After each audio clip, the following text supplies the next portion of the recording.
have a 7-year-old and a 10-year-old, and we live on the west side of LA. And I'm worried that they're turning into these spoiled and entitled West LA brats. And I'm wondering if there's anything that I'm doing that might be causing it. But I asked my personal trainer and their personal trainer, and he was like, they're totally fine. I'm in my 40s now, and I'm still getting used to them.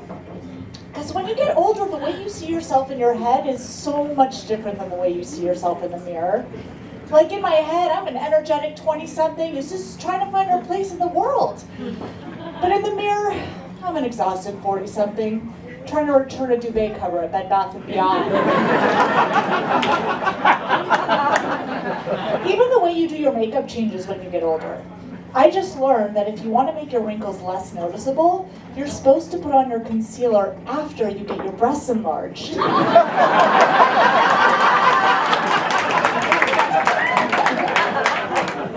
I am doing everything I can to stay looking younger. Like right now I'm doing this treatment that uses electric current to lift the muscles in my face. And it's actually kind of amazing because not only are my cheekbones getting higher, but I can also charge my iPhone on my forehead.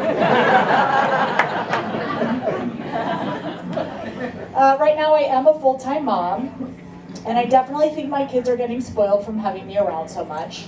Like, they think I work for them.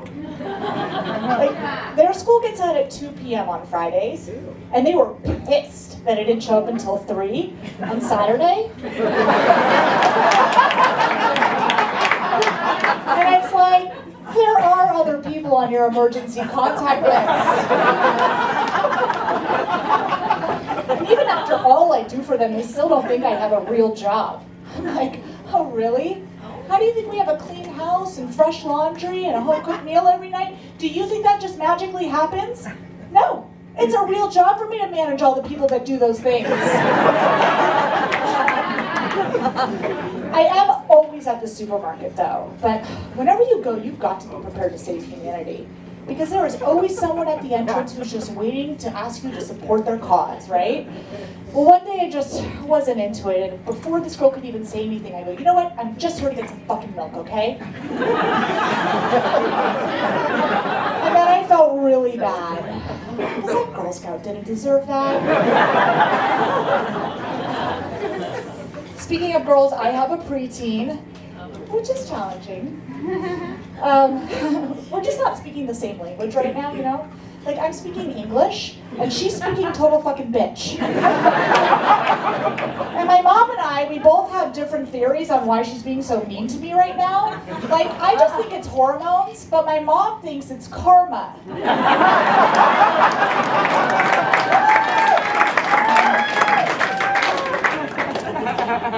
When you become a mom, you make a lot of mom friends, and you get really close really fast just because you have so much in common. But with new friendships, you've always got to keep your guard up, no matter how close you think you are.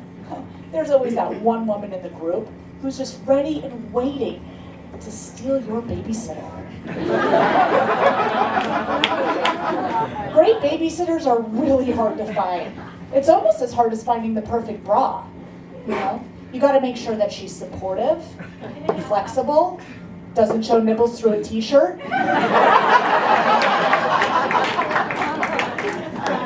Nowadays they have these apps to help you find babysitters, but I find them kind of confusing too, because I'm not sure if the girls on there want to babysit or hook up.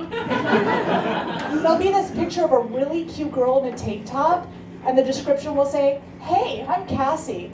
I'm 22 and I just graduated Ohio State. Go Bucks." I've always loved being with kids and curious moms.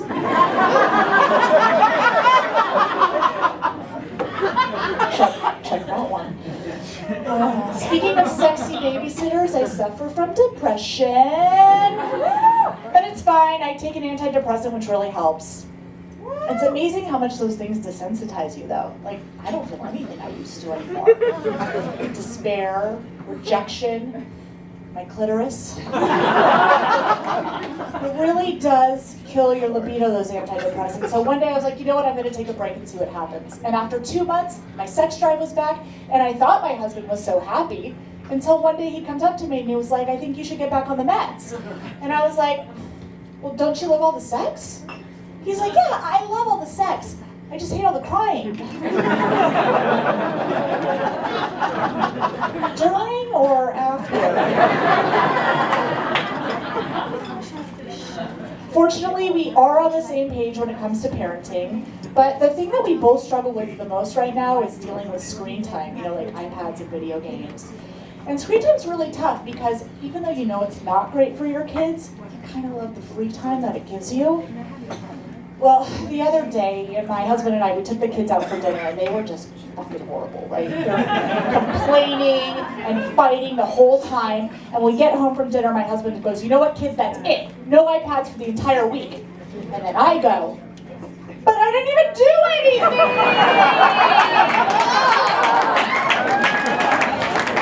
That's my time, guys.